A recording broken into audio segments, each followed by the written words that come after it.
Bom, dito isso, vamos levar essas cotações e também esses dados da economia para o Wlamir Brandalize.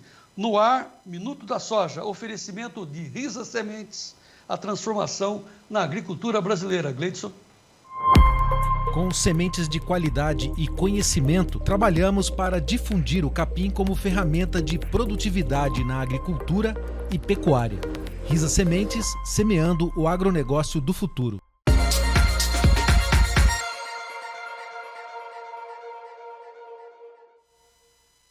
Muito bem, vamos direto para Curitiba, onde está Wlamir Brandalize. Boa tarde, Wlamir. Boa tarde, Joãozinho. Boa tarde a todos. Tudo certo aí, João? Tudo bem. Então, como você chamou a economia na sua entrada ali do programa, eu fiz questão de colocar essas manchetes e vou mostrar, então, inclusive, dados novos da economia na prática. Eu fui ao supermercado e vou levar isso para você comentar. Então, assim, nós temos boas notícias da economia lá fora, a China se recuperando, o mercado voltando a consumir mais, e isso traz preços bons para a soja, Wlamir. Olha, João, mercadão mais animado esse começo de semana, né, João? Porque tem notícias importantes, né? Lá nos Estados Unidos já não acreditam que vai ter uma recessão, então já se aponta que não precisa subir tanto os juros. E isso é bom para o nosso segmento da economia global. Que nem você citou aí a China saindo do lockdown, mas a boa notícia é que Xangai e grande parte da China, a partir de quarta-feira vai abrir os restaurantes, uma coisa que estava tudo fechado aí já há muito tempo, né, João? E daí a economia gira, né?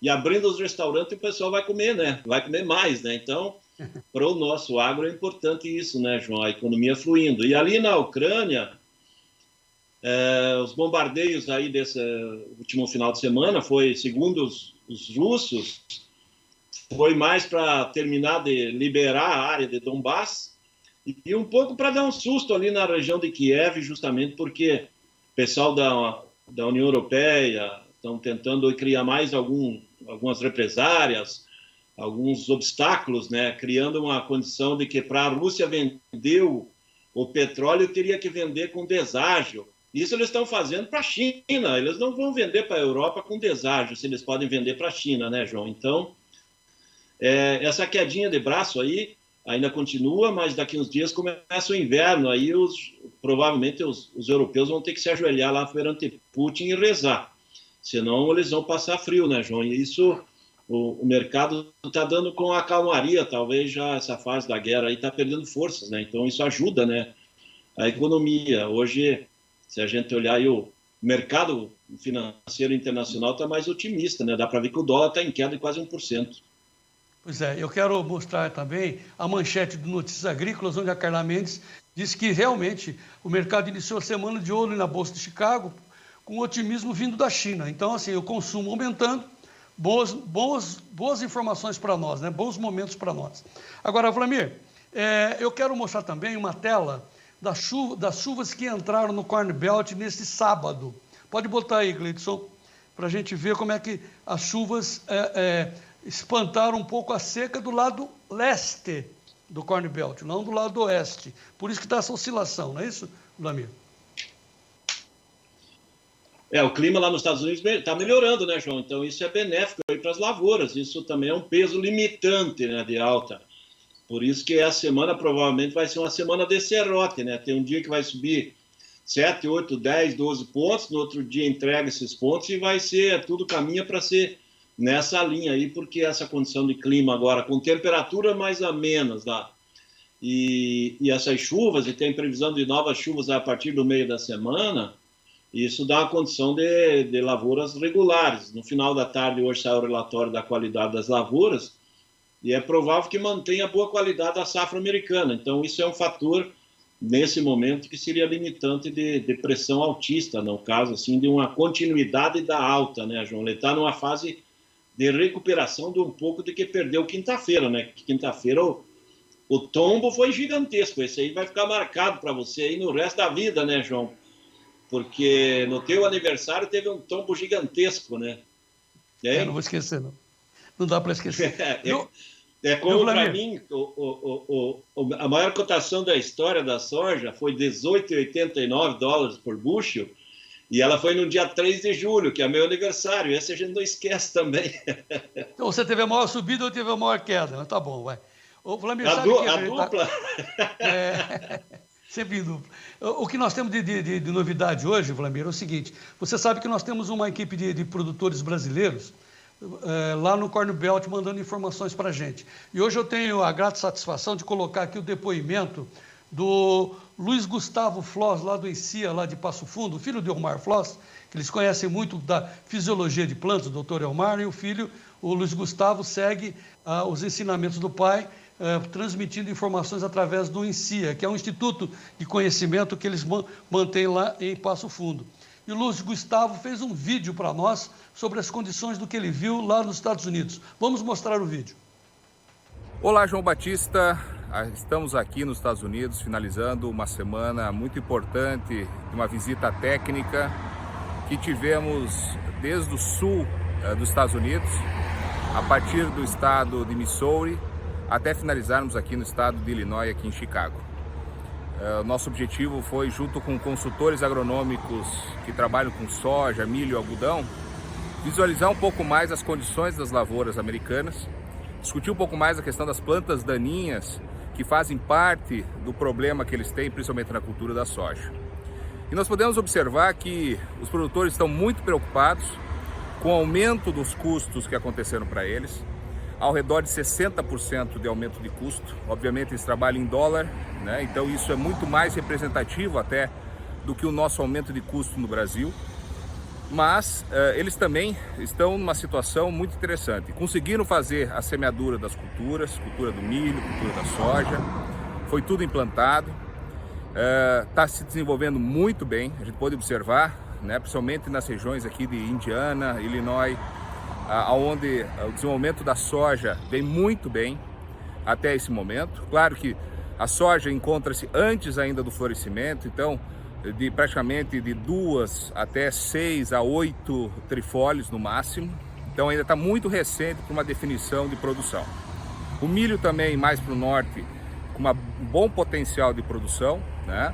Então isso indica que, por enquanto, com as condições que eles têm, mesmo em regiões que já fazem aí praticamente 30 dias que não chove, estamos vendo aí uma boa condição de desenvolvimento das culturas. E claro, o produtor ainda animado, mas não confiante do que pode vir ainda até o final da safra. Muito bem, Vlamir, o que o Gustavo está querendo nos dizer é que o jogo está implantado, mas não jogado, né? Também com um custo de 60% de alta, pelo amor de Deus, né?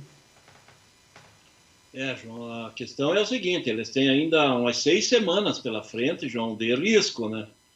E algumas regiões já estão, como ele comentou, há um mês sem chuvas. Então, se continuar o volume de chuva sendo bem pequeno, que nem agora teve chuva no final de semana, mas não foram grandes chuvas também. Tem previsão de chuvas para a semana, ainda não são grandes. Pode ter limitação aí no potencial produtivo. Isso é uma coisa que pode acontecer. Quinta-feira tem o relatório de plantio, aí o USDA vai divulgar o que realmente plantou, né? O que você tem certeza é que é uma safra com área recorde histórico de soja, isso já é certo. Agora, o quanto de recorde a gente vai esperar para ver. E com relação a custos, é normal, né? Eles estão com custo totalmente em dólar e eles pegaram o impacto total, né? Eles tiveram que comprar ureia aí na época que estava $1.000, $1.100, $1.200 a tonelada para essa safra de milho. Os demais fertilizantes, todos que eles compraram, eles pegaram no pico do preço da montanha. Então, o custo deles é maior que o nosso aí em relação ao momento que eles pegaram no pior momento da crise de abastecimento de insumos. Isso reflete que o custo mínimo dos produtores americanos só com insumos está acima de $12 por bushel. Então, mais a margem do produtor e tudo, se eles não podem vender soja abaixo de $14 o bushel. Então, eu acho que, por enquanto, o limite de tombo aí seria perto disso, e para ele ter alguma margem, o produtor americano vai ter que vender acima de $15 aí, 15,5, senão ele não tem lucratividade nessa safra. Então, esse é o momento. Por isso que eu acho que isso ajuda a nós aqui, porque nós passamos essa safra aí com uma pressão de baixa, que veio em função de toda a crise dos insumos, né? E agora nós vamos entrar na nova safra e a gente comprou muitos insumos aí com preço bem menores que os americanos. E agora os fertilizantes estão com valores menores do que eles pagaram lá. Então, o nosso custo real também vai ser um pouco menor que o deles. Isso ajuda a gente a girar a safra, né, João? Então, esse é o quadro. Então, por enquanto, tudo andando bem. Aqui o pessoal ainda, muita coisa para ser comprada, tudo fluindo, mas ainda tem muita coisa para acontecer. Tem que acompanhar aí essas próximas semanas. O mês de julho vai ser muito importante para a definição aí da safra, porque até agora nem começou efetivamente o florescimento e início de formação de vagem, né? Terminou o plantio efetivamente agora nos últimos dias. Então, agora que a safra vai andar, né? Muito bem, então vamos checar os preços. Canetinha e papel na mão, vamos para os preços de hoje para a soja. Começamos com o Porto, é isso? Ou vamos para o lote? Balcão? Olha, balcão.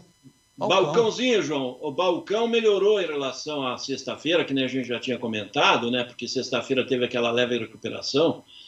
E o balcão que no Rio Grande do Sul estava 173 na sexta-feira, hoje o balcão está 175, ali na região mais ao sul do Rio Grande do Sul, ali perto do Porto, 177.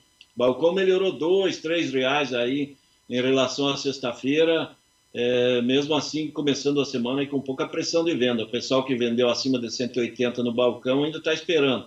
Mas o balcão melhorou um pouco em relação à sexta-feira. Variando aí de 175 a 177, 178 aí as melhores posições do sul nesse momento. Perto de Ponta Grossa, na parte de R$180 aí o balcão, que seria um balcão melhor aí, mais bem posicionado. Mercado de lotes, aí hoje o lote no Porto, variando, o lote no Porto não variou muita coisa não, porque o dólar hoje em queda ele reflete o dia, né? Então 190 a 193 reais. Alguns falando até 189 a soja de julho, porque o dólar está caindo 1% e a soja está crescendo só 10 pontos. Então, ele não está compensando um ou outro. Então, o mercado mais calmo no Porto, também pouco movimento nesse começo de semana. Há muita cautela do vendedor, né? O vendedor viu que caiu um monte na quinta-feira, depois recuperou um pouco na sexta, hoje está recuperando um pouco. Então, acaba tendo pouca pressão de venda. E mercado de indústria aí na faixa de 187 a 190 no máximo, aí é o que os indicativos das indústrias do Sul e Sudeste estão apontando hoje. Mas é um começo de semana bem calmo de negócio, João. Mercado um pouquinho melhor que sexta-feira, mas quase nada de negócios comentados. Só para repassar rapidão, prêmios mudaram? Prêmio está melhorando, né? O prêmio disponível mais curto agora está na faixa de 110, 120, porque já é prêmio de julho com o começo de agosto, né? Não tem mais prêmio de junho, acabou, né? O mês já está terminando essa semana. E o prêmio de agosto com setembro aí na faixa 180 até 200 aí. Prêmio deu uma melhorada em relação ao que era na semana passada. Ele estava mais fraco, mas agora com queda do Chicago aí o mercado de prêmio acabou dando uma compensada. Então é por isso que o mercado em si nos portos acabou se mantendo, né? Não está tendo uma pressão de baixo porque o prêmio agora compensou um pouquinho, tá? 5 a 10 pontos melhor aí nos prêmios e algumas posições até 20 pontos acima no prêmio. Tá, aquela posição janeiro qualquer? Janeiro não estou falando nada, João. Ninguém quer se posicionar. O pessoal, hoje pelo menos eu conversei com 2 corretores aí que faziam posições de entrega agora, recebimento de janeiro, que estava recebendo 205 até 210 em janeiro para soja entregue agora nas semanas anteriores. Ele fechou sexta-feira com chance de entregar a soja agora e receber lá em janeiro a 197. Hoje ninguém se posicionou. Eu acho que hoje, talvez, perto de 200 aí conseguiria. Na soja entregue agora para recebimento em janeiro, começo de fevereiro, talvez 199, 200 reais. Talvez consiga o lobinho, mas eu não vi essa posição aberta. Pelos meus cálculos, poderia estar girando nesse nível porque os prêmios melhoraram. Então, eu acho que daria condição de pagar o lobinho aí para a soja entregue curta e recebimento lá em janeiro nos portos aí, principalmente Paranaguá, que tem saído mais movimento nesse estilo, né, João? Tá. Você tem alguma novidade de farelo e óleo? Mercado farelo 2.400 a 2.470, estável, óleo 7.000 a 7.300 os indicativos, também não está mudando muita coisa, João.